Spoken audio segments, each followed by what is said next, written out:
Salam damai sejahtera saudara-saudaraku yang terkasih, pencinta firman Tuhan. Berjumpa kembali dengan Bible Learning with Father Joseph. Bagaimana kabar Anda hari ini? Saya harap Anda semua dalam keadaan sehat. Saya tahu penonton video Bible Learning ini berasal dari berbagai macam negara. Terima kasih sudah ikut berpartisipasi dengan memberi like, komen, share, dan juga kalau yang belum subscribe silakan subscribe dan nyalakan tanda loncengnya. Supaya kalau ada video-video baru dari Bible Learning ini, Anda mendapat informasi langsung dari YouTube-nya. Saudara-saudara, saya mau mengingatkan bahwa tanggal 14 Februari 2021, saya nanti akan mengumumkan siapa yang akan memenangkan laptop, handphone, dan juga 10 kitab suci dengan huruf besar. Jadi silakan Anda membuka video saya yang ini, silakan ditulis di kolom komen video yang ini. Bukan di video yang sekarang ya, tapi video yang ini 5 kitab dalam kitab suci. Silakan boleh tulis berkali-kali tetapi dengan jawaban yang berbeda-beda. Saya tunggu, silakan kita ramein, kasih jempol di video itu. Saudara-saudaraku yang terkasih, di masa pandemi ini, hidup makin susah. Pekerjaan makin sulit, penghasilan kita tergerus, kebahagiaan kita seolah-olah rontok satu persatu. Belum lagi kalau ditambah sakit penyakit ataupun kehilangan orang-orang yang kita sayangi. Saudara, jangan sampai kesulitan yang sudah sangat menekan kita ini ditambah lagi oleh masalah-masalah dalam keluarga Kristiani. Di mana ada pertengkaran, perselisihan, ribut terus-menerus, tidak ada cinta kasih di dalamnya. Saudara-saudaraku, saya Romo Yosef sangat mengharapkan semoga di masa-masa seperti ini khususnya, keluarga-keluarga Kristiani bisa menghadirkan Yesus di tengah-tengah kita. Karena Tuhan Yesuslah yang akan mengajarkan kepada kita bagaimana mengampuni, bagaimana mengasihi, bagaimana memberi nasihat, dan juga memperlakukan orang-orang di sekitar kita. Semoga kesulitan-kesulitan hidup yang kita alami sekarang bisa kita arungi bersama-sama di dalam Tuhan. Dan ini harus diperjuangkan bersama-sama. Di dalam kitab suci yang namanya keluarga, ketentraman bagi orang-orang yang hidup di dalamnya menjadi sebuah sisi penting yang menjadi rahmat yang diberikan Allah kepada manusia.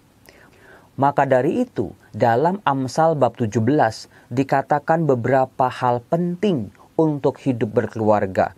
Saya bacakan hanya beberapa ayat. Amsal bab 17 ayat 1 mengatakan seperti ini. Lebih baik sekerat roti yang kering disertai dengan ketentraman daripada makanan daging serumah disertai dengan perbantahan. Dari sini kita bisa belajar saudara-saudara, hidup mewah, makan enak, semuanya serba ada. Tetapi kalau di dalam rumah seringkali terjadi perselisihan, pertengkaran, serta permusuhan, semua yang indah-indah, semua yang mewah-mewah itu akan kehilangan artinya. Karena yang paling utama adalah ketentraman dalam keluarga kita. Di ayat 6 bahkan dikatakan, mahkota orang-orang tua adalah anak cucu, dan kehormatan anak-anak ialah nenek moyang mereka.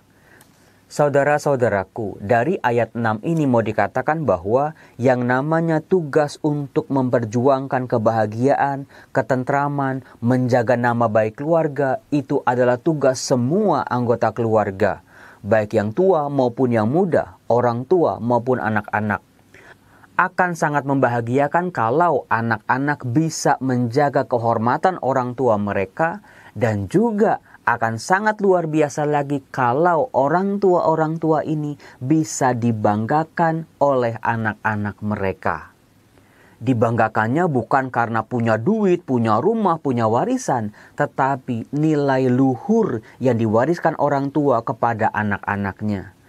Kebaikan, kerja keras, empati yang diwariskan orang tua kepada anak-anak mereka.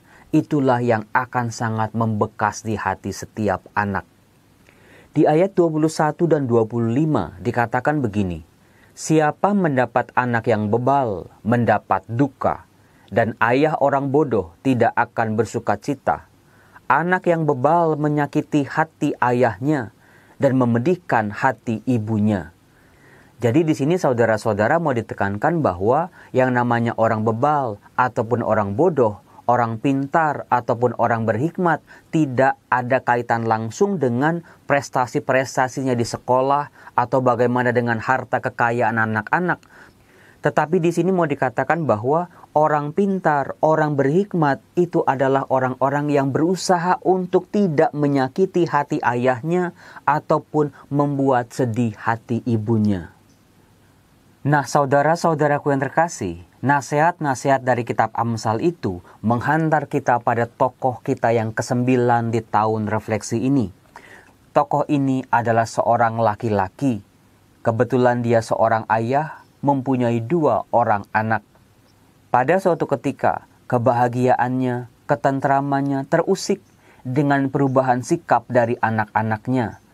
Situasi anak-anak yang berubah sikapnya, inilah yang membuat keluarga dari laki-laki ini diambang kehancuran. Dia terancam kehilangan 2 anaknya ini. Anda pasti bisa menebak-nebak siapa lagi kalau bukan seorang ayah dalam Lukas bab 15 yang mempunyai 2 orang anak, si bungsu dan si sulung. Mari kita bahas saudara-saudara keistimewaan dari tokoh ayah dalam Lukas bab 15 ini.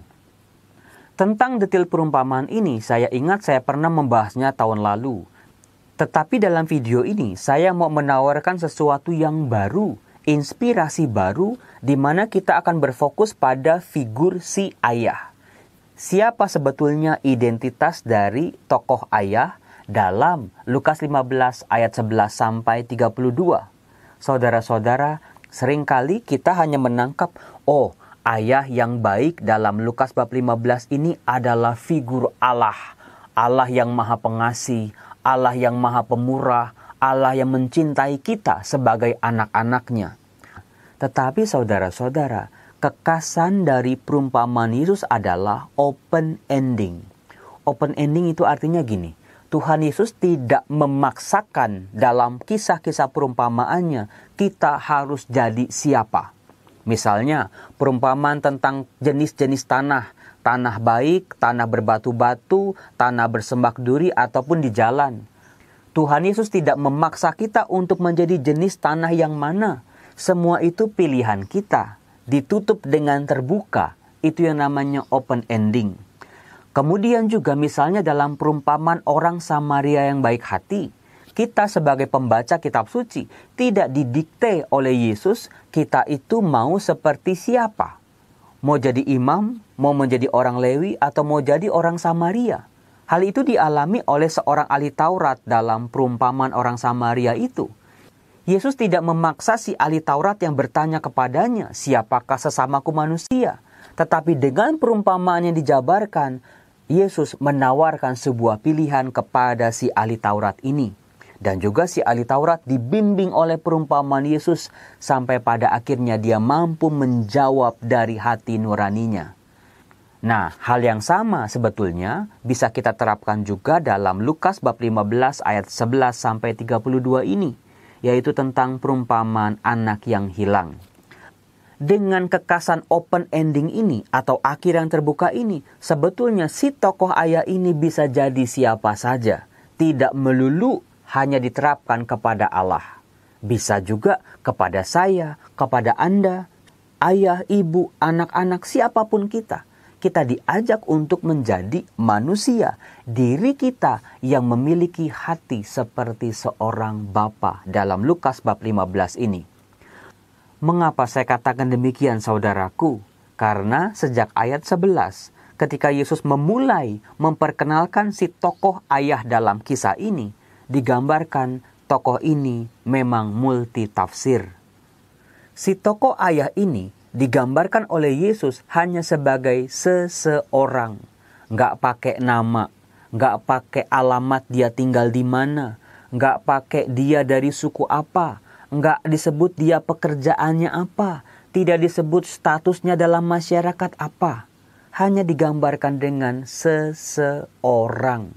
maka bisa mengacu pada Yesus, pada Allah, ataupun juga pada kita sebagai pembaca kitab suci. Tuhan Yesus hanya memperkenalkan si tokoh ayah ini, diceritakan dia mempunyai 2 orang anak laki-laki. Bukan anak yang masih bocah, tetapi anak yang sudah beranjak dewasa. Saudara-saudara, anak laki-laki dalam masyarakat Israel adalah berkat yang luar biasa. Nah, si ayah ini punya 2. Maka bisa dibayangkan, tokoh ayah ini, keluarganya adalah keluarga yang bahagia, keluarga yang penuh berkat. Apalagi digambarkan dalam kisah selanjutnya, si tokoh ayah ini punya banyak budak-budak dalam rumahnya. Jadi bisa dibayangkan dia hidup dalam kedamaian, kesejahteraan dengan berkat-berkat yang dia miliki. Tetapi saudara-saudara, dalam perkembangannya, ketika anak-anaknya sudah beranjak dewasa, ketentramannya, kebahagiaannya terancam. Karena si anak bungsunya mulai meminta harta warisan yang menjadi bagiannya. Dan parahnya adalah dia menjual harta warisannya itu dan pergi menjauh dari ayahnya. Tetapi nilai plus dari si ayah ini, kita bisa melihat bahwa si ayah ini ternyata ayah yang mengerti. Anaknya mulai beranjak dewasa, anaknya juga mulai berubah pikirannya. Tetapi si ayah ini memberikan kebebasan anak-anaknya untuk bertumbuh dan berkembang pada akhirnya menjadi dewasa. Ini poin yang sangat positif dari si ayah. Pengalaman kehilangan salah satu anaknya ini menjadi sebuah pukulan berat yang sangat menghancurkan dari si tokoh ayah ini. Dia kehilangan, dia merindukan, dan dia menantikan anaknya setiap hari. Mengapa saya katakan demikian? Karena dalam teks kitab suci, setelah si ayah ini melihat si anak bungsunya yang sudah hilang, yang sudah dianggapnya mati, kini pulang kembali setelah bangkrut, setelah hancur, diceritakan si ayah ini tidak hanya berpangku tangan, tidak hanya dia menunggu. Dia berlari mendapatkan anak itu. Itulah gambaran sebuah kerinduan, sebuah kehilangan sekaligus kebahagiaan. Bahwa dia menemukan anaknya yang sudah bersalah, yang sudah hilang, yang sudah menjauh darinya. Saudara-saudara, inisiatif sangat diperlukan bagi setiap anggota keluarga. Jangan cuma menunggu, jangan cuma mengharapkan orang lain akan berbuat sesuatu bagi keluarga kita. Masing-masing dari kita pun harus berinisiatif memperjuangkan kebahagiaan. Rasa sukacita si ayah ini bisa kita lihat bagaimana dia membuat sebuah pesta yang besar bagi anaknya yang bungsu ini. Tetapi ternyata saudara-saudara, masalah tidak selesai sampai di situ. Ternyata si sulung sudah sekian lama memendam kebencian, memendam kepahitan di tengah-tengah keluarga si ayah ini. Itulah yang membuat si sulung ini tidak mau masuk ke rumah ayahnya ini untuk ikut berpesta bersama adiknya. Nah, yang menarik saudara-saudara, lagi-lagi melihat anaknya yang sulung tidak mau masuk rumah ikut pesta, si ayah ini digambarkan dia keluar menemui si sulung dan berbicara kepadanya. Saudara-saudara, di sini mau ditekankan lagi-lagi sebuah inisiatif. Meskipun pihak yang disakiti, pihak yang dirugikan, pihak yang dikecewakan adalah si ayahnya ini. Tetapi si ayah dalam kisah Lukas 15 ini tidak membiarkan dirinya sebagai korban-korban permasalahan dalam keluarganya. Dia adalah pribadi pendamai yang penuh kasih, penuh inisiatif, mengampuni dan mau menerima kembali. Saudara-saudara, itulah luar biasanya si tokoh ayah dalam perumpamaan anak hilang ini. Saya mengharapkan masing-masing dari kita mulai sekarang ini mulai lebih aktif, berinisiatif, memperjuangkan kebahagiaan di tengah-tengah keluarga kita. Terima kasih saudaraku, jangan lupa video ini untuk di-like, di-komen dan juga di-share. Salam damai sejahtera, Tuhan Yesus memberkati.